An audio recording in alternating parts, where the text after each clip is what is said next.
محترم بھائیوں بہنوں اور عزیزوں، نبی کریم صلی اللہ علیہ وسلم کی سیرت طیبہ کا بیان ہو رہا ہے۔ اس سلسلے میں آپ پر آنے والی آزمائشوں کا اور پھر اللہ تعالیٰ کے انعامات کا، خصوصاً معراج کا ذکر اس سے پہلے اللہ کی توفیق سے ہو چکا ہے۔ یہ بھی ہم سن چکے ہیں کہ نبوت کے 11ویں سال میں 10واں سال تو انتہائی غم اور صدمے کا سال تھا، کیونکہ اس میں ابو طالب بھی فوت ہوئے، خدیجہ رضی اللہ عنہا ہماری ماں بھی فوت ہوئی، اور وہ جو طائف کا مسئلہ تھا وہ بھی پیش آیا۔ تو 11واں جو سال تھا نبوت کا، اس میں ایک کامیابی کی ابتدا یہ ہوئی کہ مدینہ منورہ سے 6 آدمی جو حج کے لیے آئے تھے، رسول اللہ صلی اللہ علیہ وسلم نے جب انہیں دعوت دی تو اس سے پہلے وہ مدینہ کے یہودیوں سے ایک نبی کی آمد کے متعلق سنتے رہتے تھے، تو انہیں یقین ہو گیا کہ یہ وہی پیغمبر ہے صلی اللہ علیہ وسلم، تو وہ مسلمان ہو گئے اور یہ پیغام لے کر وہ مدینہ شریف میں چلے گئے۔ یہ 6 کے 6 آدمی بنو خزرج قبیلے سے تعلق رکھتے تھے، اور اس وقت ان دونوں قبیلوں اوس اور خزرج کی اتنی لڑائیاں ہو چکی تھی کہ ان کے بڑے بڑے سردار فنا ہو چکے تھے، اور انہوں نے یہ بھی عرض کیا کہ یا رسول اللہ، ہو سکتا ہے اللہ تعالیٰ آپ کے ذریعے سے ان دونوں قبیلوں کو اتفاق اور اتحاد کی توفیق عطا فرما دے اور آپ پر یہ دونوں قبیلے جمع ہو جائیں۔ تو انہوں نے جا کر اسلام کا پیغام ہر گھر میں پہنچانے کی کوشش کی، تو 1 سال کے اندر اندر رسول اللہ صلی اللہ علیہ وسلم کے متعلق معلومات، اطلاع تقریباً مدینہ کے ہر گھر میں پہنچ چکی تھی۔ تو اگلا سال جب آیا، نبوت کا 12ویں سال کا جو حج کا موقع تھا، جیسا کہ میں نے پہلے بھی عرض کیا تھا کہ وہ لوگ پہلے ہی آنا شروع ہو جاتے تھے، دور دراز کا سفر تھا، تو پورے عرب سے حج کے لیے لوگ آتے تھے۔ تو اس موقع پر بھی 12ویں سال میں 12 آدمی، جن میں سے کچھ 5 وہی پچھلے سال والے تھے، 5 پچھلے سال والے تھے، ایک ان میں سے نہیں آ سکے، 5 وہی تھے، اور 7 آدمی نئے۔ یہ 12 آدمی رسول اللہ صلی اللہ علیہ وسلم سے ملاقات کے لیے آئے، انہوں نے حج بھی کیا اور رسول اللہ صلی اللہ علیہ وسلم سے ملاقات بھی کی، مسلمان ہو گئے۔ ان سے رسول اللہ صلی اللہ علیہ وسلم نے بیعت لی، اسلام کی بیعت دی، اور بیعت کے الفاظ صحیح بخاری میں عبادہ بن صامت رضی اللہ عنہ نے نقل فرمائے ہیں کہ وہی جو نبی صلی اللہ علیہ وسلم صلح حدیبیہ کے موقع پر جو آپ نے مسلمان ہونے والی خواتین سے جن الفاظ میں بیعت لی تھی نا، جس کا قرآن مجید میں بھی ذکر ہے کہ یا ایھا النبی، ہوا یہ کہ صلح جب ہو گئی تو اس میں ایک معاہدے کی شکل یہ تھی کہ جو شخص مسلمان ہو کر مکے میں سے مدینے جائے گا، اللہ کے نبی صلی اللہ علیہ وسلم انہیں واپس کریں گے، لیکن اگر مدینے سے کوئی مسلم مرتد ہو کر مکے میں آئے گا تو مکے کے لوگ اسے واپس نہیں کریں گے۔ مسلمانوں کو یہ شرط قبول تو نہیں تھی، لیکن اللہ کے رسول صلی اللہ علیہ وسلم کے کہنے پر انہوں نے قبول کر لی۔ جب معاہدہ طے ہو گیا تو کچھ خواتین جو تھی نا، وہ بیعت کے لیے آ گئی۔ اب کفار نے کہا جی ان کو واپس کرو، تو اللہ تعالیٰ نے آیات نازل فرمائی کہ نہیں، واپس نہیں کرنا، صرف کیونکہ یہ مسلم عورتیں کافروں کے لیے حلال نہیں ہیں، نہ کافر ان کے لیے حلال ہے، انہیں ان کے پاس چھوڑنا تمہارے لیے کسی صورت پہ درست نہیں ہے تو اس لیے پہلے ان کا امتحان کرو. یا ایھا الذین آمنوا اذا جاءکم المؤمنات مہاجرات فامتحنوہن. یہ مدینے میں جب آ چکے، بدر، احد، خندق لڑائیاں ہو چکی، نبوت کے 6 سال جب آپ مکے میں آئے ہیں، صلح ہوئی ہے، یہ اس وقت کی بات ہے. تو وہ امتحان کیا تھا؟ وہ اللہ تعالیٰ نے فرمایا یا ایھا النبی، اے نبی، اذا جاءک المؤمنات، جب مومن عورتیں آپ کے پاس آئیں، یبایعنک، وہ آپ سے بیعت کریں. کس چیز پر؟ الا اللہ یشرکن باللہ شیئا، کہ وہ اللہ کے ساتھ کسی چیز کو شریک نہیں ٹھہرائیں گی. ولا یسرقن، چوری نہیں کریں گی. ولا یزنین، زنا نہیں کریں گی. ولا یقتلن اولادہن، اپنے بچوں کو قتل نہیں کریں گی.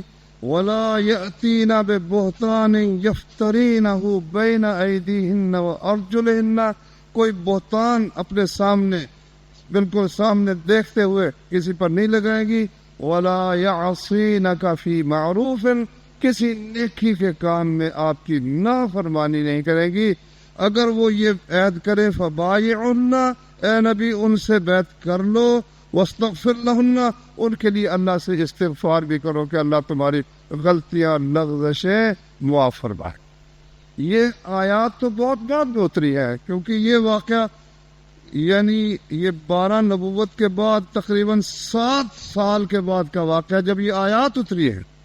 لیکن ان الفاظ میں بیعت اس نبوت کے 12ویں سال رسول اللہ صلی اللہ علیہ وسلم نے ان 12 خوش نصیب آدمیوں سے جو مدینے سے آئے تھے اور آپ کے ہاتھ پر بیعت کر رہے تھے، انہی لفظوں میں آپ نے بیعت لی.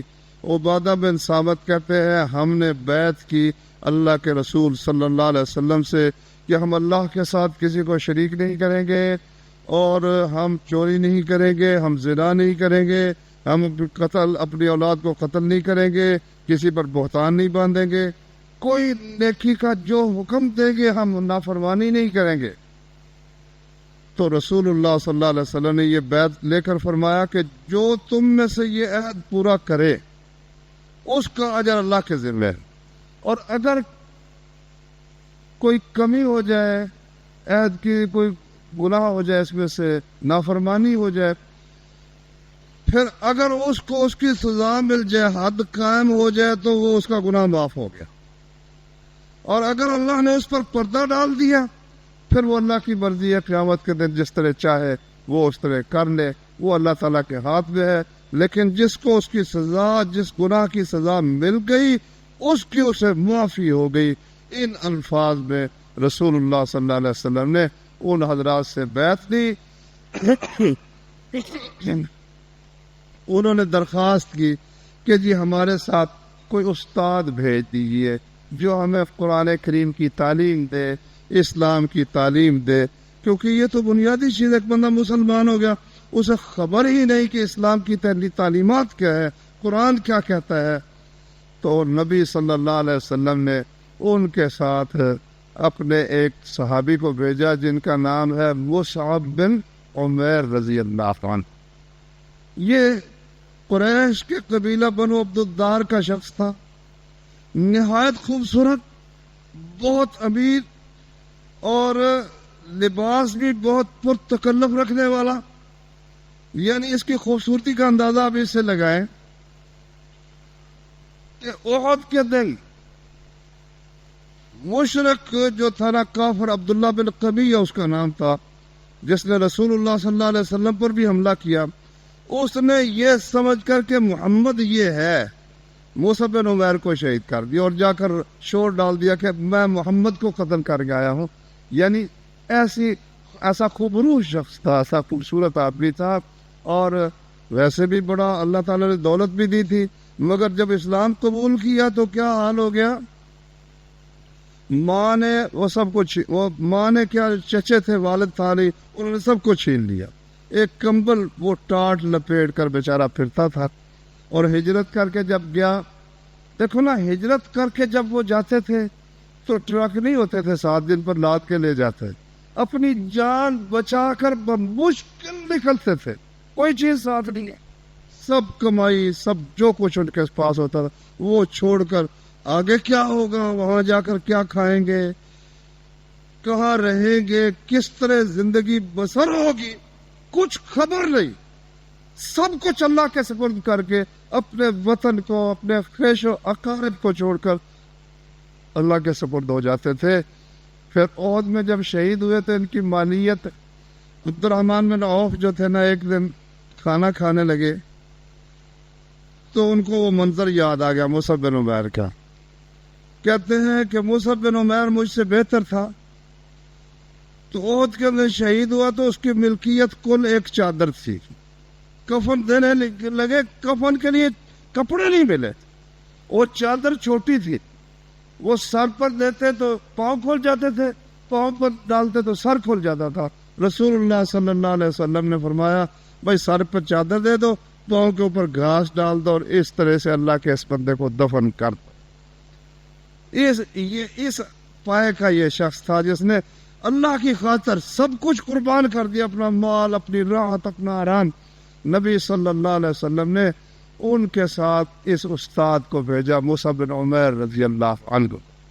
یہ 12 آدمی اپنے ساتھ استاد کو لے کر، معلوم ہوا سب سے پہلی فکر اس بات کی ہونی چاہیے کہ ہمیں قرآن کی، سنت کی، اسلام کی تعلیم دینے والا آدمی ہمیں ملنا چاہیے.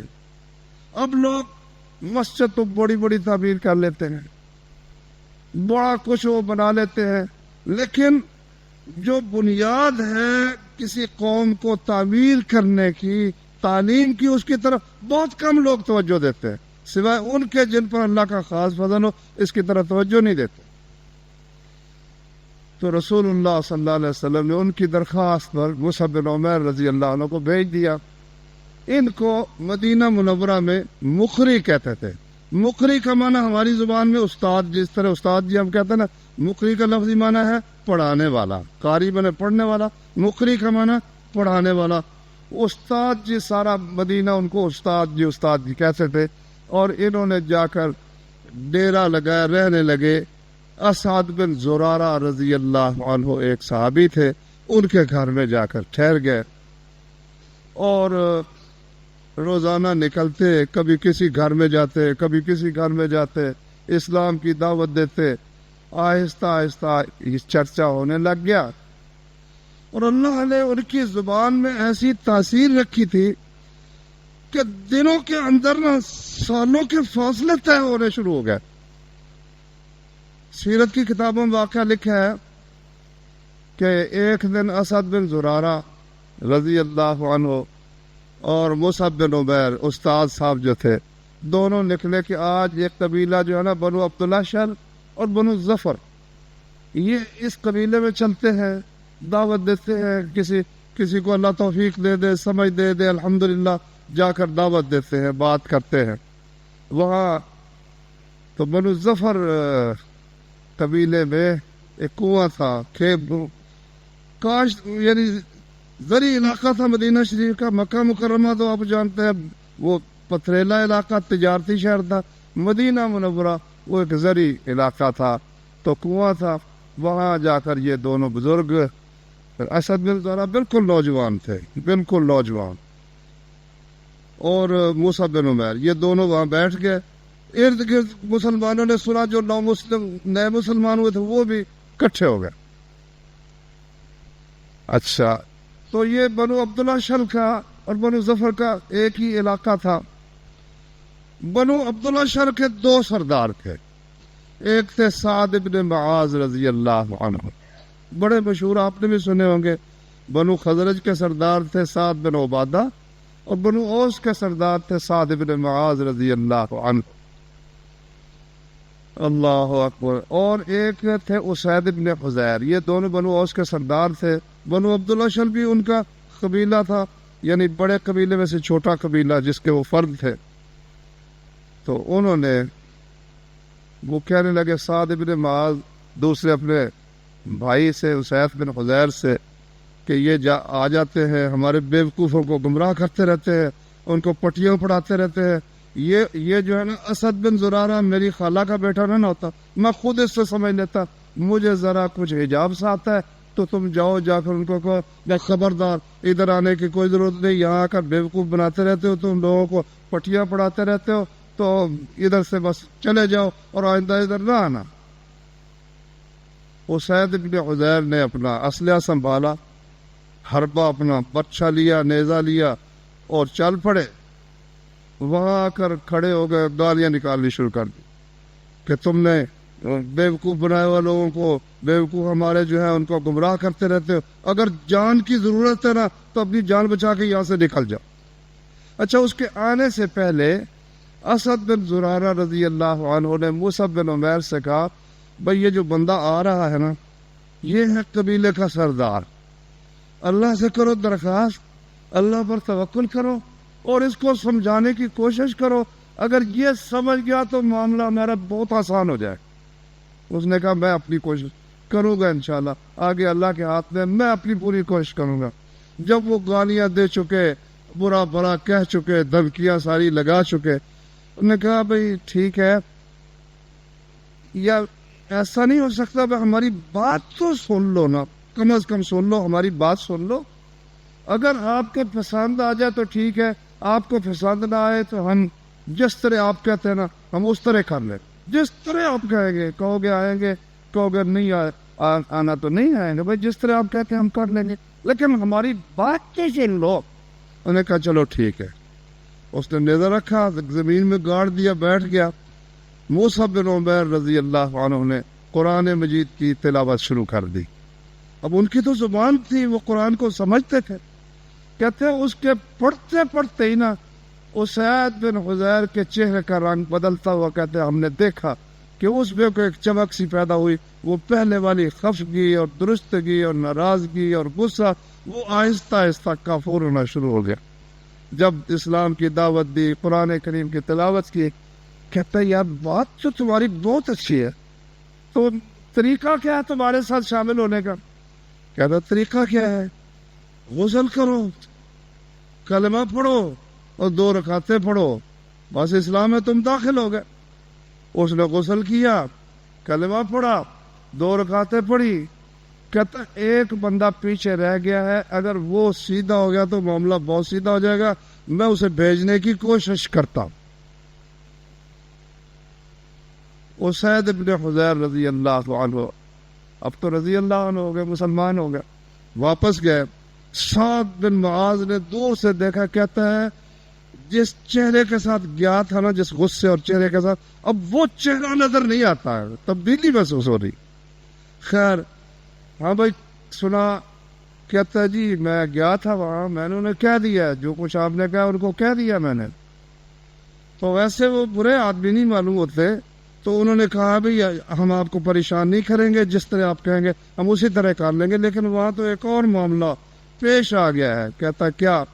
کہتا مجھے خبر ملی ہے کہ بنو حارث قبیلے کے لوگ وہ اسد بن زرارہ کا گھیراؤ کرنے کے لیے، حملہ کرنے کے لیے، اس وجہ سے تمہاری خالہ کا بیٹا ہے تو وہ تو جناب حملہ آور ہونے کے لیے تلے ہوئے اور ادھر آ رہے ہیں، حملے کے لیے آ رہے۔ کہتا ہے اچھا حملے کے لیے آ رہے ہیں؟ اس نے اپنا اسلحہ سنبھالا، کہتا میں ابھی خبر لیتا۔ وہ اپنے خالہ زاد بھائی کو بچانے کے لیے، اس کی مدد کے لیے اسلحہ لے کر چل پڑے وہاں جہاں بنو عبد الاشل قبیلے میں موجود تھے۔ اسد بن زرارہ بھی موجود تھے اور مصعب بن عمیر رضی اللہ عنہ دونوں موجود تھے۔ اچھا وہاں دیکھا تو کوئی حملہ نہیں، کوئی بندہ نہیں، کچھ نہیں، وہ تو آرام سے بیٹھے ہوئے مسلمان پاس بیٹھے ان کے ساتھ ہی۔ تو جناب ان کو غصہ اور چڑھ گیا، گالیاں دینی شروع کر دوں۔ سردار گالی تو پھر پہلے ہوتی نا ان کی، گالیاں دینی۔ کہتا تمہیں اپنی جان کی ضرورت ہو، اب بھی یہاں سے ابھی اسی وقت اٹھ کر چلے جا، خبردار۔ کہتا ہے اسد تو میری خالہ کا بیٹا نہ ہوتا تو اللہ کی قسم میں تمہیں دیکھ لیتا کہ تم کس طرح ہمارے محلے میں آ کر ہمارے بے وقوفوں کو خراب کرتے رہتے، جان کی امان چاہتے ہو تو یہاں سے آرام سے نکل جاؤ ٹھنڈے ٹھنڈے، ورنہ خوب دھمکایا ڈرایا۔ اس کے آنے سے پہلے بھی اسد نے، ویسے اسید بن حضیر بھی کہہ گئے تھے بندہ بھیجوں گا، تو مصعب بن عمیر نے کہا بھائی ٹھیک ہے، ساری سن کے کہتے ہیں بھائی کہ ایسا نہیں ہو سکتا کہ آپ ہماری بات کم از کم سن لیں، اگر پسند آئے ٹھیک ہے، نہ آئے تو آپ جو کہیں گے ہم اسی طرح کریں، بالکل آپ کو ہم پریشان نہیں کریں گے، جس طرح کہو گے کریں گے۔ کم از کم ہماری بات ضرور سن لو. اس نے کہا چلو ٹھیک ہے. اس نے بھی نیزہ گاڑا, بیٹھ گیا. موسیٰ بن عمیر نے قرآن مجید کی تلاوت کی, اسلام کی دعوت دی. وہ کہتے ان کا بھی رنگ بدلتا ہوا ہم نے درمیان میں ہی دیکھ لیا. وہ رنگ بدلتا, غصہ ہٹتا گیا, وہ ساری جتنی بھی ناراضگی ختم ہوتی گئی. وہی لفظ اس نے کہا کہ تمہارے دین میں اس میں داخل ہونے کا طریقہ کیا ہے؟ کہتے طریقہ یہ ہے غسل کرو, وہ جو گندگی ہے کفر شرک کی اس کو دور کرو, اور کلمہ پڑھو اور 2 رکعتیں ادا کرو. انہوں نے بھی غسل کیا, کلمہ پڑھا, اسلام میں داخل ہو گئے. اب دونوں سردار اکٹھے ہو گئے بنو عبداللہ شل کے, اسید بن حضیر بھی اور سعد بن معاذ بھی. قبیلہ انہوں نے اکٹھا کر لیا, مرد بھی اکٹھے کر لیے, عورتیں بھی اکٹھی کر لی. اچھا, سعد نے کہا کہ یہ بتاؤ بھائی ہاں تم ہمارے بارے میں کیا خیال رکھتے ہو؟ کہا آپ ہمارے سردار ہیں. اچھا, یہ جاہلیت میں سردار کرنا کوئی معمولی کام نہیں تھا, بڑا مشکل تھا. اس لیے کہ سردار کا معنی یہ ہے کہ وہ پورے قبیلے کی حفاظت کرتا ہے. ان کے کسی ایک شخص کو بھی کوئی دوسرا قبیلہ پریشان کرتا ہے تو اس کا دفاع کرتا ہے. اگر کوئی ضرورت مند ہے اس کی ضرورت کا خیال رکھتا ہے. بخاری شریف میں ایک حدیث ہے کہ رسول اللہ صلی اللہ علیہ وسلم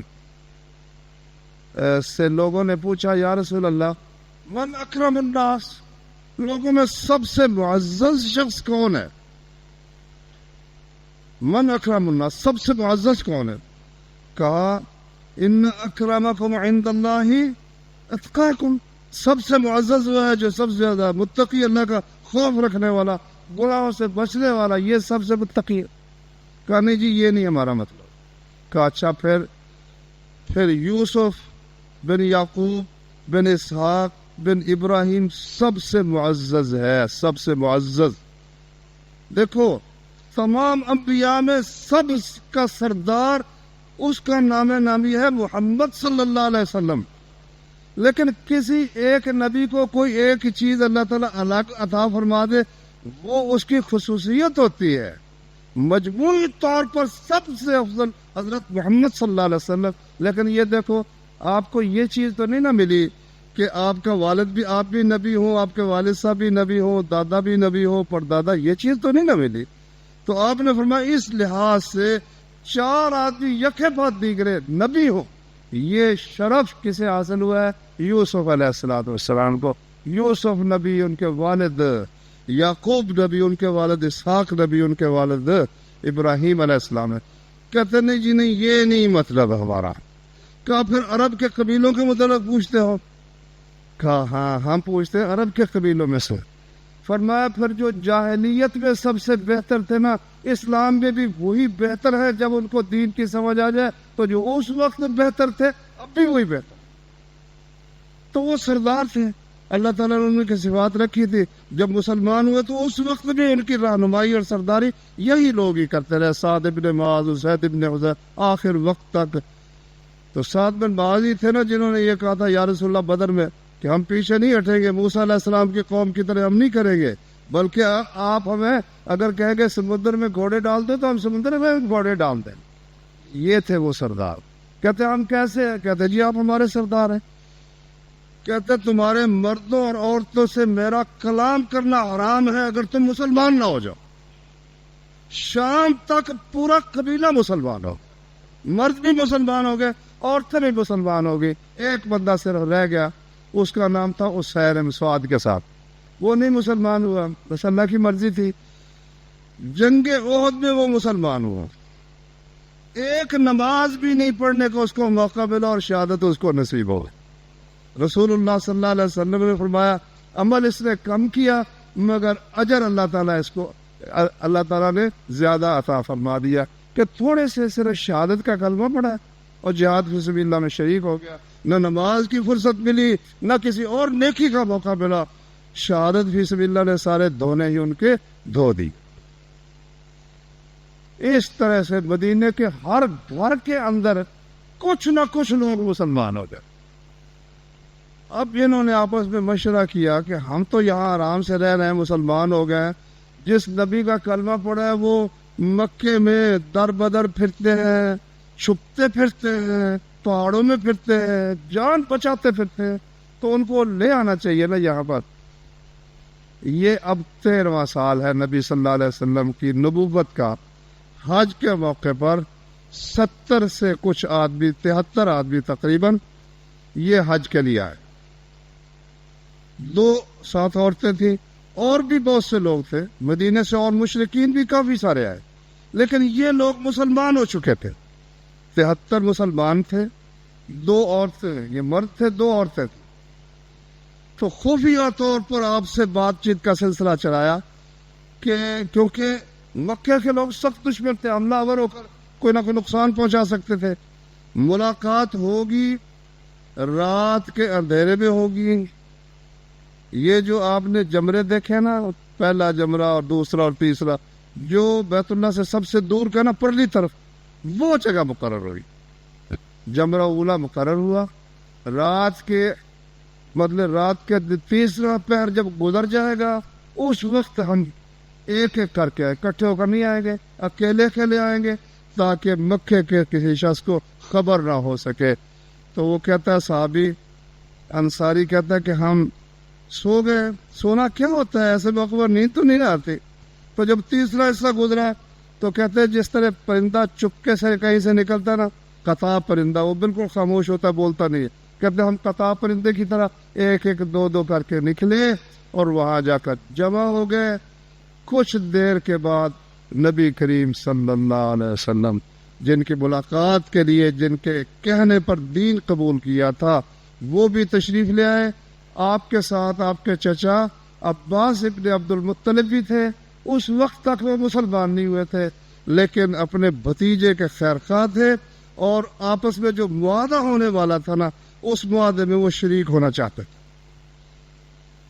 لو جی، بات چیت شروع ہوئی۔ سب سے پہلے عباس رضی اللہ عنہ نے بات کی، کہتے ہیں دیکھو تم لوگ آئے ہو محمد کو لینے کے لیے، اور یہ بھی ضد کر رہے ہیں کہ میں نے جانا ہے، اصرار کر رہے ہیں کہ میں نے جانا ہے، تو اچھی طرح سے سوچ لو کہ سب لوگ ان کے دشمن ہیں، یہاں جو کچھ بھی ہے ہم قبیلے کے لوگ ان کی حفاظت کر رہے ہیں، کسی کو جرأت نہیں ہے کہ ان کو نقصان پہنچائے۔ اگر تم یہ فریضہ سر انجام دے سکتے ہو، حفاظت کر سکتے ہو، تو پھر بات کرو، اور اگر ایسا نہیں کرنا تو ان کو رہنے دو، ان کی حفاظت کے لیے ہم موجود ہیں، ان کا قبیلہ ان کی پشت پر ہے، ہم ان کو کوئی گزن پہنچنے نہیں دیں گے۔ اچھی طرح سے سوچ۔ ان میں سے ایک نے کہا یا رسول اللہ آپ بات کیجیے۔ اس کی بات کا کوئی جواب کسی نے دیا، سن لیا، کہا یا رسول اللہ آپ بات کیجیے۔ آپ نے قرآن مجید کی آیات پڑھی، ان کو دعوت دی، اسلام کی ساری بات کی۔ انہوں نے کہا یا رسول اللہ آپ فرمائیے بھی، آپ ہم سے کیا چاہتے ہیں؟ آپ ہم سے کیا چاہتے ہیں؟ نبی صلی اللہ علیہ وسلم نے فرمایا، کچھ تو یہ کہا کہ بھائی تم میری اطاعت کرو گے، اور تنگی ہو یا آسانی ہر حال میں تم اللہ کے راستے میں خرچ بھی کرو گے۔ 2-3 چیزیں اس قسم کے عہد لیے، اور آخری بات یہ تھی کہ تم جس طرح سے اپنی جان کی اور اپنے بیوی بچوں کی حفاظت کرتے ہو نا، اس طرح سے میری حفاظت کرو گے، یہ مجھ سے عہد کرو۔ اللہ اکبر۔ انہوں نے کہا یا رسول اللہ پھر ہمیں ملے گا کیا اس کے بدلے؟ فرمایا تمہیں جنت ملے گی، جنت ملے گی۔ کوئی اس کو اس قسم کا سبز باغ نہیں دکھایا، کہا تمہیں اللہ کے دنیا کی کامیابی بھی ملنی تھی، لیکن کہا اس کے بدلے تمہیں جنت ملے گی۔ انہوں نے کہا سودا منظور ہے، بالکل قبول ہے سودا۔ ایک صحابی درمیان سے بولا، کہتا جی ایک بات ہو جانی چاہیے۔ کیا ہو جانی چاہیے؟ اب آپ ہمارے پاس تشریف لائیں، ہم آپ کا ساتھ دیں، آپ کی حفاظت بھی کریں، جب اللہ تعالیٰ ہمیں غلبہ دے تو آپ ہمیں چھوڑ کر پھر واپس آ جائے مکے میں۔ کہا نہیں، دم دم میرا خون تمہارا خون ایک رہے، میرا دشمن تمہارا دشمن ایک ہوگا، میرا دوست تمہارا دوست ایک ہو، کٹھے رہیں گے، کٹھے زندہ رہیں گے، کٹھے مریں گے. اور یہ کر کے دکھا دیا حضرت محمد صلی اللہ علیہ وسلم. عہد ہو گیا، سودا ہو گیا. اچھا بیعت کرنے لگے تو ایک بولا، ان کا نام تھا عباس بن نضلہ. کہتا بھائیو سوچ لو اچھی طرح سے، اب تھوڑا سا موقع ہے. اس بیعت کا مطلب سوچ لو اچھی طرح سے کہ تم سرخ اور سیاہ لڑائیوں کو دعوت دے رہے ہو، پورے عرب کو اپنا دشمن بنا رہے ہو. اگر تو تم جس وقت تمہاری جانیں جائیں، تمہارے مال برباد ہو، تم پر مصیبتوں کے پہاڑ ٹوٹیں، پھر صبر کر کے قائم رہو، پھر تو ٹھیک ہے بیعت کر لو، اللہ کے ہاں اس کا بہت اجر ہے. اور اگر ان مصیبتوں کے بعد پھر مدد چھوڑنی ہے تو ابھی سے اچھی طرح سوچو. کہنے لگے جی ہمارے مال لٹ جائے، ہماری جان چل، جو کچھ بھی ہوگا ہمیں سودا منظور ہے، ہم کسی صورت میں بھی آپ کی مدد ترک نہیں کریں گے. لو جی بیعت شروع ہو گئی رسول اللہ صلی اللہ علیہ وسلم سے. ان 73 آدمیوں نے بیعت کی اس پر کہ ہم آپ کی حفاظت کریں گے. اور ان 2 خواتین نے، عورتوں کے ہاتھ پر آپ ہاتھ نہیں رکھتے تھے، صرف زبانی ان کے ساتھ بیعت ہوتی تھی، ان کی بیعت بھی ہوگی. اس وقت ایک خبیث شیطان کوئی تھا نا مکے کا، اس نے دیکھ لیا. اب آدھی رات کو بندے تو اکٹھے نہیں کر سکتا تھا، اس نے شور ڈال دیا. مگر آپ نے بولا بھی تم منتشر ہو، جب بکھر جاؤ. ایک ایک کر کے سارے نکل گئے. خبر لیکن نکل گئی، خبر نکل. مکے کا کفار کو تو مصیبت پڑ کے بھی یہ مدینے چلے گئے، اکٹھے ہو کے حملہ آور ہوں گے. ان کے سردار نہ وہ اکٹھے ہو کر آئے مدینے سے. جو وہاں کے سردار آئے تھے بڑے، عبداللہ بن ابی آیا ہوا تھا، وہ اس وہ ان کا سردار تھا، وہ بھی سردار تھا، اور بھی سردار آئے ہوئے تھے. نے کہا بھی رات یہ بات ہوئی ہے، تم لوگ مدینے سے آئے ہو، محمد کو نکال کے لے جانا چاہتے ہو، دیکھ لو ہم تم سے لڑنا نہیں چاہتے، ہمارے تمہارے تعلقات اچھے ہیں، ہم تم سے بالکل لڑنا نہیں چاہتے، لیکن یہ کام نہیں ہمیں قبول. عبداللہ بن ابی نے کہا میں اپنی قوم کا سردار ہوں، میرے بغیر ہو کس طرح سکتا ہے کہ اتنا بڑے بات ہو جائے. سوال پیدا، اللہ کی قسم ایسا نہیں ہوا. مسلمان ایک کو دوسرے کو دیکھ کر مسکرا رہے ہیں، ابھی ہوا تو ہے، وہ ان کو کیا پتا ہے. اس سے معلوم ہوا کہ رازداری بھی کامیابی کی بنیاد ہوتی ہے. صحیح حدیث ہے، رسول اللہ صلی اللہ علیہ وسلم نے فرمایا استعینوا علی انجاح الحوائج بالکتمان، اپنے کاموں کو کامیاب بنانے کے لیے کتمان سے کام لو، چھپاؤ سے کام لو. کیونکہ ان کل ذی نعمت محسود، جس پر کوئی اللہ کی نعمت ہوتی ہے اس پر لوگ حسد کرنا شروع کر دیتے ہیں. اس لیے اپنے کاموں کی کامیابی کے لیے چھپاؤ سے کام لیا. قرآن میں اللہ نے فرمایا یا ایھا الذین آمنوا لا تتخذوا بطانۃ من دونکم، ایمان والو، اللہ ایمان والوں کے سوائے، اپنے سوائے کسی کو اپنا دلی دوست رازدار مت بناؤ، رازدار مت بناؤ. ابو موسیٰ اشعری رضی اللہ عنہ نے ایک سیکٹری رکھ لیا، وہ حساب کا بڑا ماہر تھا نا، حساب کتاب سارا بندوبست کا ماہر تھا. حضرت عمر کو پتہ چلا، کہا بھائی یہ کیا کیا تم نے؟ نے کہا جی وہ باہر سے پڑا ہے، ہمارے پاس اتنا بڑا ماہر نہیں ہے، ہم اس کے فن سے فائدہ اٹھاتے.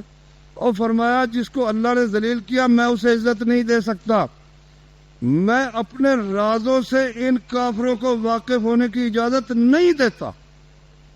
کافر کو بطور کلرک رکھو گے تمہارے رازوں سے واقف ہو جائے گا. اب دیکھو ہمارے راز کون سا راز ہے جو امریکہ کو معلوم نہیں ہے، ہمارا فوجی راز بھی ان کو معلوم ہے، ہمارے مالیاتی معاشی راز بھی ان کو معلوم ہے، سب کچھ ان کو کافروں کو.